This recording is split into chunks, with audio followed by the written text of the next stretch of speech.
Hello, welcome back to the Cricket Days podcast. We're all here again to talk about the IPL because we love it and you guys love it. So it's going to be good. We've had two very tense victories or defeats, depending on who you're supporting.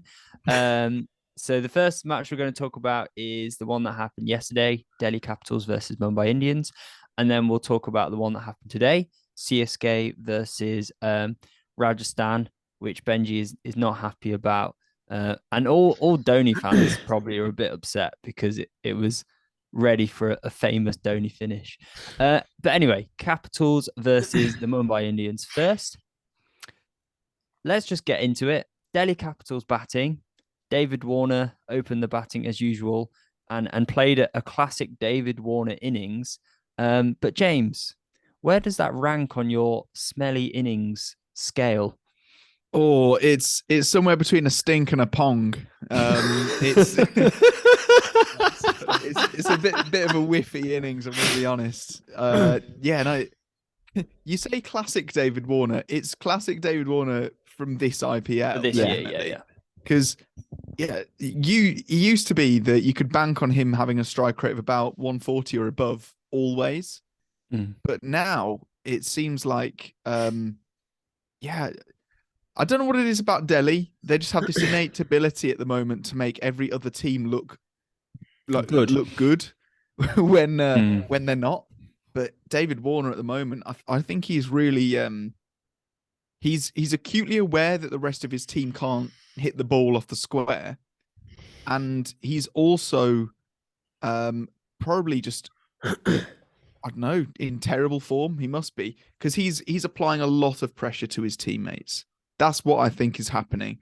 I think realistically, he's batting so slowly that teammates around him feel like they need to really get a move on and kick on just to get a decent score. And it means that they all end up going out pretty quickly. I don't know what you think, Zach, of like the rest of the batters and how they went about their innings. I just want to jump in. Yeah, go for it. Very quickly, because yet again, I am being proved correct about Akshar Patel. Make him a batting all-rounder. He was the only man that looked good. He's the only man that hit a 6 in the Delhi innings. 54 off 25 was the only reason that Delhi got up to a somewhat respectable score. Forget him being a bowling all-rounder. This man is a batting all-rounder.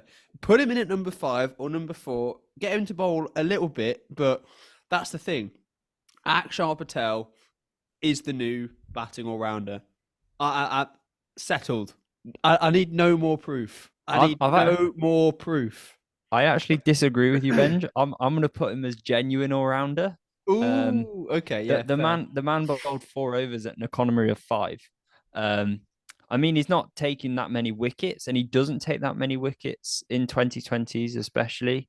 But he can definitely bowl tight and not allow the batsman. I think it's that skiddy sort of action that he's got. It's hard for the batsman to generally hit against that sort of spin. So yeah, he's doing very well with the bat at the moment. And like you say, Benji, he was the only player who actually hit a 6 in the entire Delhi innings, which makes me think that potentially Rovman Powell should be promoted up the order to maybe bat him at 3, maybe open him with David Warner, just so that you've got, I know he might not be an opener, but just so you've got a 6 hitter there, someone who's actually hitting you 6s. Because Manish Pandey, he's not doing that. Yashdal, he's a young, exciting player, but maybe bed him in a bit lower down, not at number 4, when you've got someone like Rovman Powell, who he's there to hit those big scores in not very many balls. That's his job, and he's not doing it. I don't think he's getting the opportunities to do it, mostly because players like Manish Pandey and David Warner are chewing up too many deliveries at the start. So yeah, there are a few issues there with the Delhi batting. There's a massive gaping Rishabh Pant-sized hole in that lineup at the moment, and it's proving costly because Mumbai's bowling was good, but it wasn't superb. Really, it was barely good. If we're being really honest, P.S. Chawla shouldn't be taking 3 for an under 6 a ball. I get that he's good, but he's not that good. in this day and age, I don't think that he should be getting those figures and looking as dangerous he does against that lineup. I've got to say that I think the Australians bowled pretty well. Riley Meredith and Jason Berendorf both hitting good areas, doing exactly like their job, just getting a few wickets. But the rest of that lineup really leaves something to be desired. It's yet something that we've identified many times with Mumbai, with their Indian talent in the bowling department. It's not there. They just don't have good Indian bowlers other than Jasprit Bumrah, and they kind of knew that. I mean, Pierce Chawla maybe proving me wrong. Maybe he's just going to be like purple cap this year. Who knows? But yeah, we all know he's not.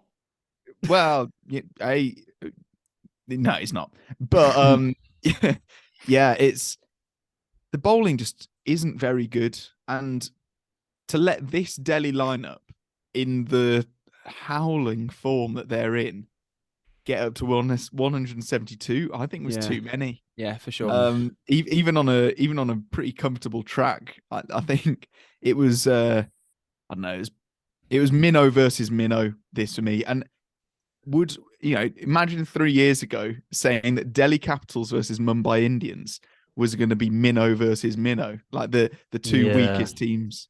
You'd have called me crazy. The thing is, though, we've said it the whole way through. Delhi are really missing. They have a massive Rishabh Pant size hole, and we've said that for a long time. Like, that's going to be their main problem, is balancing that side, balancing their overseas players. Because I'm sorry, but they still haven't managed to find that balance.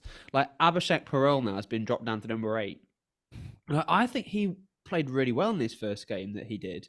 I don't think he deserves to be down at number 8. I think, if anything, Lalit Yadav should be dropped down, and everyone else should move up one, because Yadav's not played very well recently.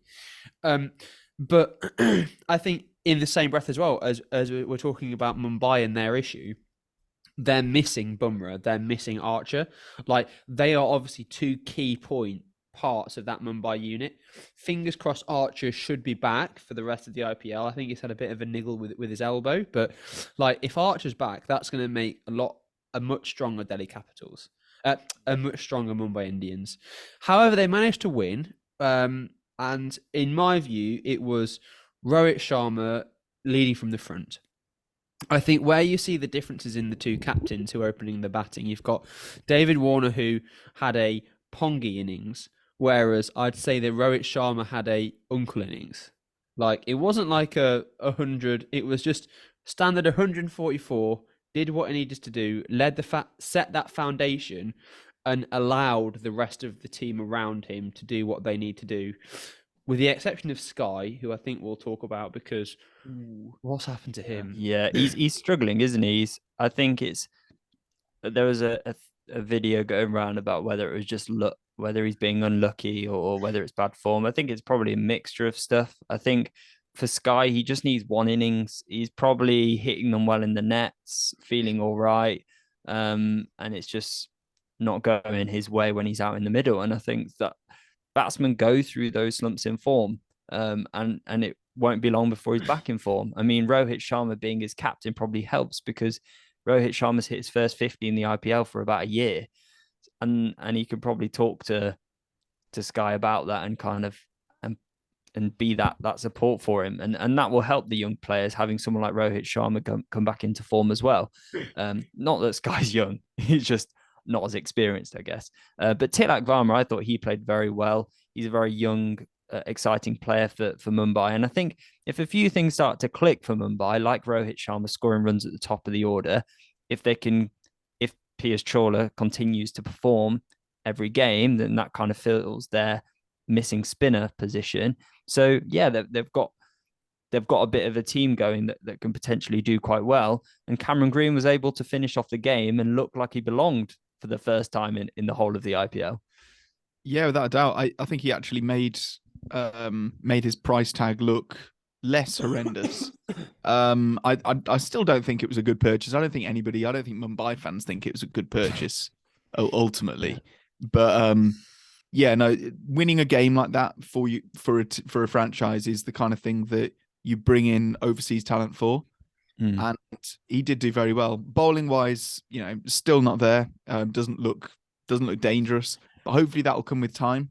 And it was definitely like I don't know, it was an investment in the future with Cameron Green. I don't think they were expecting great things this season, but I think combined, Cameron Green and Tim David has to be the tallest batting partnership that the IPL's seen. Like they are big boys.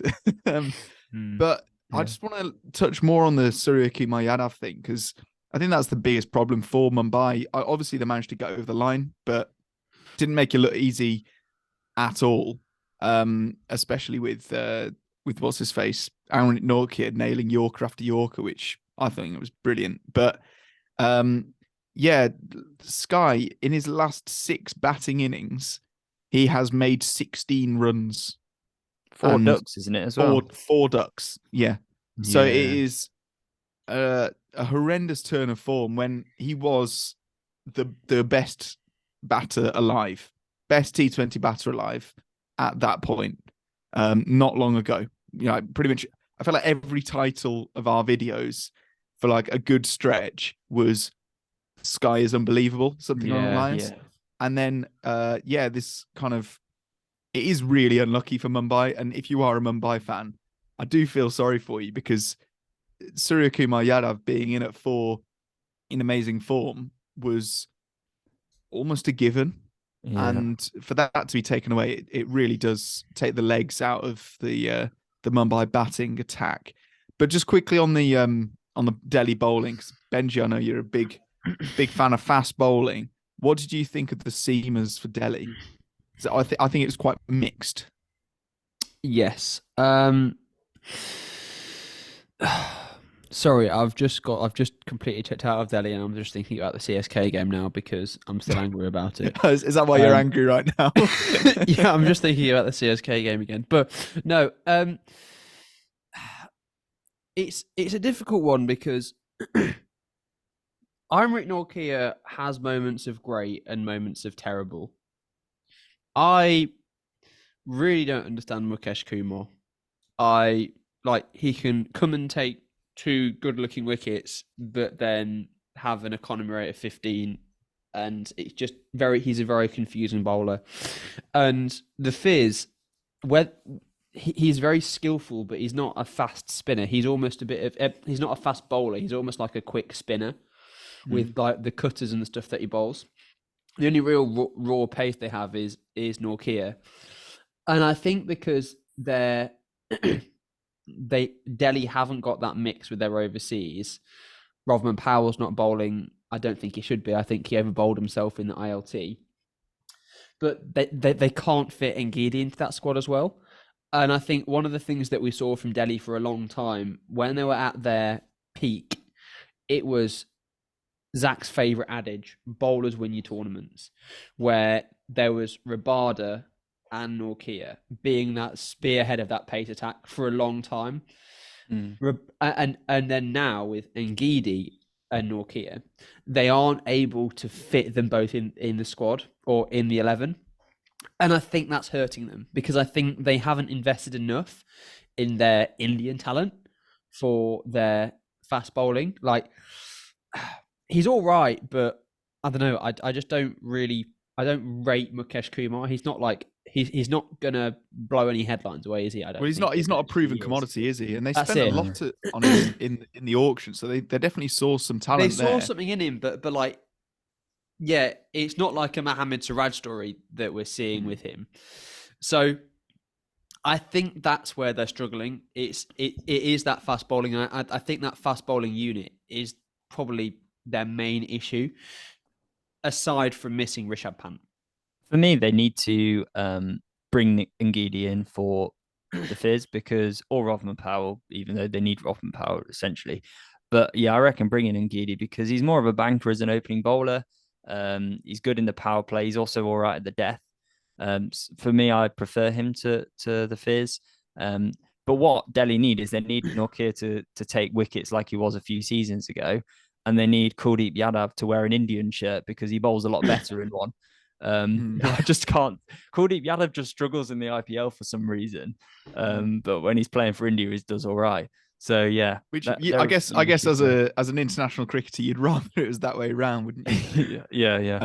I also think that potentially the biggest thing that we haven't quite touched on for Delhi is Prithvi Shaw, because I genuinely going into this season thought that Prithvi Shaw was going to have this was going to be his year. He was going to have like a proper good year, and then get back in the India side and soar. And yeah, he can't stick around. So that top order needs fixing. And should Delhi think about maybe bidding off Rovman and getting in Phil Salt, opening with Salt and Warner at the top, give them a bit of a fighting chance? I don't know. Because they need the aggression, don't they? I think the thing is, though, Phil Salt is a proven commodity at the top of the innings. He's done it in leagues across the world. He's done it for England. And he will bring that class. It means they can also drop Abhishek Paral as well and play an extra player in there as well. And it's not like they're missing the lower order power because Akshar Patel's been doing it the whole time. And it's not like, I don't think we're at a point now where Akshar Patel has had a lucky innings this many times. I think he is just that good quality. So I think they don't necessarily need Rovman Powell in there. I think they've invested in him because of what he has the potential to do. But yeah. Right. Let's move on to talk about today's game. Rajasthan Royals versus CSK. Rajasthan Royals, they batted first and Butler did Butler things. Jaiswal didn't stick around, and Padikkal did, well, for this season, not very Padikkal things. He actually batted fairly well at the top of the order. Yeah, I think Jaiswal getting out early was the best thing for Padikkal because he effectively opened, and it meant that he was in a position that he actually liked, that he was comfortable with, and they saw results. Who knew? Who knew that was what was going to happen? I did. I knew. But there we go. One person that I didn't like, or one decision I didn't like that Rajasthan made was getting Ravi Ashwin in at 5. I knew it. It worked. It annoyingly worked. Well, it didn't, and I'll tell you why. Okay. Ravi Ashwin is a worse batter than Shimron Hetmeyer and Dhruv Jurel. Yeah. There's the first headline, right? As a result, he was rotating the strike pretty poorly, if I'm honest. He was clothing it for 2s, and he was getting the odd one, but hogging a lot of the strike when Butler and Padikkal had got off to an absolute flyer in the power play. Rajasthan have absolutely blitzed the power play this season. For that reason, Josh Butler was then kind of starved of the strike. So to say that Butler ended with a strike rate of 144 doesn't actually reflect the intent that he started with. And if he'd had more strike and a better batting partner to keep up the tempo in the innings, I genuinely think he'd have ended on a larger score of the same amount of deliveries. He completely lost his tempo, and I think a large part of that was the pressure that Ravi Ashwin was putting on him. Yeah. Ashwin then did kind of save his own strike rate within the last sort of 6 balls of his innings. He hit 2/6, didn't he? That's what he did. Yeah. But up until that point, I think he was, looking for a KL Rahul level stink of innings, where he was using a lot of deliveries. So that's my little rant. I do want to know what you lads think, though. Well, I kind of agree in terms of if you give Shimron Hetmeyer another 10 balls, 10 of Ashwin's 22 deliveries, that's probably 10 more runs than Ashwin probably would have got. Also taking into account Butler not being starved with the strike. So in my opinion, at the end of Rajasthan Royals innings, even though Shimron Hetmeyer played very well at the end, I thought they were 10, 15 runs short. And they bowled incredibly well because they've got very good bowlers to beat CSK. Benji, do you want to talk about the CSK bowlers? You got Deep Sharna back. Look, I've got so many things to rant about in this game that I'm cross and confused. And in the interest of me not monologuing for 25 minutes. I'm going to try and condense it as much as possible. I think that was a 160 track today. There was no way they should have got 175. And I think Chennai gave away so many runs in still wides and absolute horrendous fielding. Like today, and it's rarely that I talk badly about this man because I think he's great. But Moeen Ali dropped 2 catches, and like I think he must still be ill after the flu because he had the worst game I've ever seen him. Like he dropped 2 catches in the slips where he's normally a very safe pair of hands, missed a run out, which I've never seen him do in the ring. He then, yes, he got the wicket of Josh Butler, great, but then he had a stinky innings of his own in the second. It was just, so confused about that. Point 2 that I'm confused about. Where is Hangareka? Because he was fantastic in the first 2 games that he played. Why is he suddenly dropped off the face of the earth? I think couldn't pronounce his name probably. Well, I think Akash Singh did all right in taking his 2 wickets, but he was just far too expensive. Also, Simranjeet Singh, he was brilliant in the back end of last season, and he's not played a single game this season. Don't get it. Sisanda Magala, trash. Can't field, can't bowl, bowled 2 overs, got injured. Deepak Chahar, why is his hamstring made of glass? Like, what's wrong with him? Theekshana, why has he come in and replaced Mitchell Santner, who's been playing fantastically all the way through, and then he bowls 4 overs of trash for 42 runs? I don't understand. The only thing that I understand is that Deshpande somehow looked okay today and would have looked even better had Theekshana not dropped a catch off the last ball. And breathe. Right, so the roast of the CSK bowling attack is now over. Please donate money to charity of your choice in honor of the broken egos of all CSK bowlers. I just don't get it. Gotta say, though, on the bright side, Jadeja looked brilliant. Yes. Like, he bowls fast, he gets turn. It was a tricky track, a classic Chennai turner. And yeah, he did really well. Theekshana, on the other hand, I would have expected him to do better, yeah. Moeen Ali, I agree, had an absolute stinker. And but you say that, but he got the wicket of Josh Butler. It was an important wicket. I think he saved you about 25 runs there. So that's not to be taken too lightly. And actually, but I think go on. No, I was going to say, I think I was unfair on Sisanda Magala as well, because I think he bowled really well for his 2 overs. Just hasn't got the ability to bowl 4 overs, and I think that's the main issue there.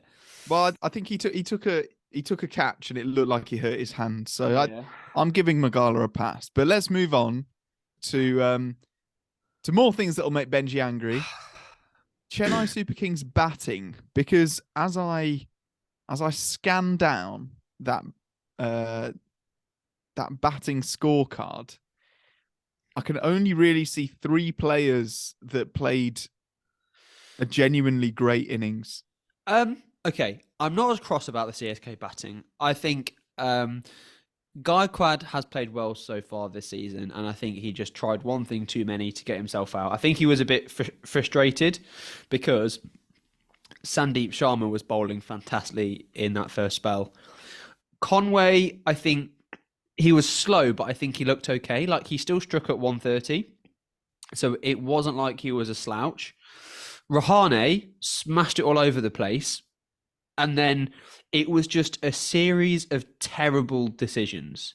Like, Anjinka Rahane swept Ashwin, and it was a straight one, missed it. Shivam Dubey should have reviewed because it was missing leg stump, and even the commentators said it was missing leg stump. Again, just to add to Moeen Ali's terrible day, he tried one thing too many, and then Ambati Raidu just got completely outfoxed by Chahal. And I think the issue was that middle order soaked up too many deliveries and kept throwing their wickets away. One partnership in the middle order, different game. They just left too much to do for Dhoni and Jadeja at the end there. I think part of the hard part for CSK in this innings is having to face Ashwin and Chahal through those middle overs. I think having those two quality spinners there, and we're seeing a similar thing with KKR with Chakravarti and Sunil Narayan as well. You can't let two class spinners in the middle overs bowl just 8 overs straight and not go for many runs. You've got to take one of them apart. You can't just let them bowl, because they went at under 7 and over today, which meant that their overs went for less than 60 or even less than 55, which is for 8 overs when you're chasing a score of 175. That's criminal, really. You shouldn't be doing that. But at the same time, they're such class bowlers. They're going to pick up wickets because there's 2 of them. And so, yeah, they bowl very well. They're very hard to get away. And I think it was just hard for those Chennai batsmen in those middle overs. They kind of had to target the Adam Zampa, who's a bit less experienced in the IPL. Jason Holder wasn't his usual self at the death. But I did want to talk about Sandeep Sharma, because to bowl at Dhoni and Jadeja at the I can't say the stadium name. Chepauk or something? The Chepauk Stadium, in front of that crowd, and deliver as he did was really impressive. Yeah. And he has got Virat Kohli out more times than I think any other bowler in the IPL. Like, this man is built for big situations. He's got an economy rate of under 7, and he bowls predominantly in the power play and at the death. It might be just over 7. So Sandeep Sharma, he's a very good IPL bowler. He's done well for many seasons, and I think having him in the Rajasthan bowling lineup just adds to their strength. So yeah, I think Rajasthan have looked very good, and Chennai just couldn't really get home in the end. Yeah, I don't know why. I was baffled when Punjab released Sandeep Sharma after brilliant. last season, when we did know about the impact player rule, because I think as a power play specialist, he's brilliant. And to nail your Yorkers in that kind of pressure is fantastic. Yeah. Looking at some of the CNQs we've got, or particularly one from Look Who's Watching, he said, in line with the previous CNQ of Dhoni batting too far down the order, which we did talk about, Dhoni is good enough to be a number 4 batter. But this knack of taking games too far, even with his heroics, costs the team more games than it wins them. Also, no other senior player, even Kohli for that matter, would have the luxury to bat at number 8 for any franchise. Some aspects do not make sense. In a tournament where every point matters, these are the moments that make teams lose the playoff spot. Please take this point into account while discussing today's game. And not just CSK, even Rajasthan Royals has this madness when Hetmeyer is coming too late. And that was kind of my rant with the Ashwin thing. Mumbai Indians was always smart in its prime. Pollard would never be held back for so long. Your better batsmen and players need to face as much deliveries as possible so they can make a difference. And I think that's true. Yeah. And that's the reason that we have Jos Buttler in the form that he's in, or like the state of Jos Buttler, because it was realised quite early on in his England career that this guy is too good to be batting at 4 in T20s. You only have 120 deliveries, and your best players need to face the most of them. So you do need to get your better players facing more deliveries than not. And I get that some players might not be that technically accomplished and might be more sloggers, for want of a better, slightly less pejorative term. But some people just don't know what the offside is, and they can slog the ball, and they're good death hitters. Might not be good batters, but if you've got a good batter, then you should be batting them high up. And for that reason, Benji, do you think that MS Dhoni is good enough to play at number 4? Of course he is. He's just can't play a long innings because of his age, I think. And I think after keeping for 20 overs, he doesn't want to come out at number 4, where he could potentially have to be out there for an hour, 2 hours. I think that's why he holds himself back, because he's given himself that finisher role. That's the role that he's been assigned in this year. And I think that I totally agree. We've seen the Dhoni experiment in a few years ago where he'd bat himself at number 4, 5, and 6, and it worked well. And I just have so many questions about some of the CSK management decisions that are going on as to why CSK are doing certain things, especially with the impact player rules that we have this season, because it is leaving me a bit flummoxed sometimes. I'm just like, why are we doing this? Yeah, Raidu is probably the worst impact sub I've seen in the whole tournament. Like he's not really delivered with the bat, and he's someone who should probably be batting up the order for CSK as well.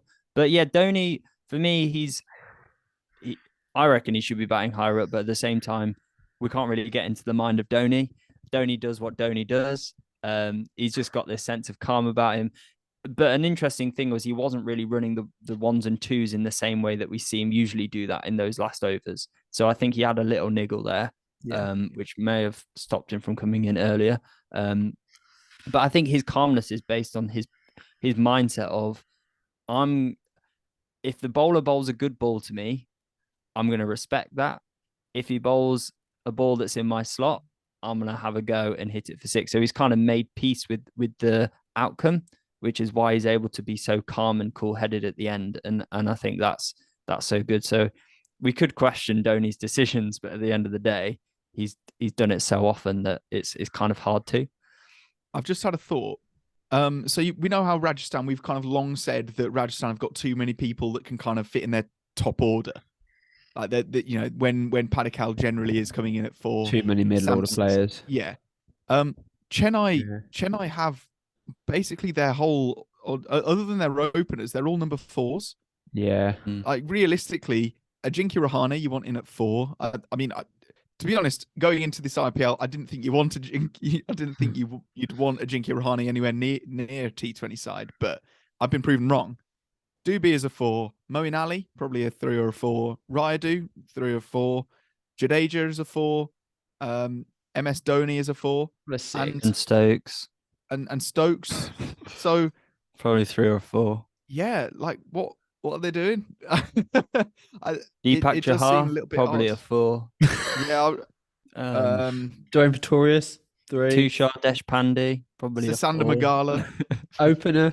Definitely a 4. Right, we're talking nonsense now, but I think, that's the thing that you've said. That's the last point I want to echo, is that there's too many players in for that one middle order, which shouldn't be a bad thing, because it means that at least one of them should do well. But I think what we've seen is that today, everyone just hasn't fired, and I think losing those 3 wickets for 16 runs between them, an abysmal strike rate, I think that's what lost the game for Chennai today.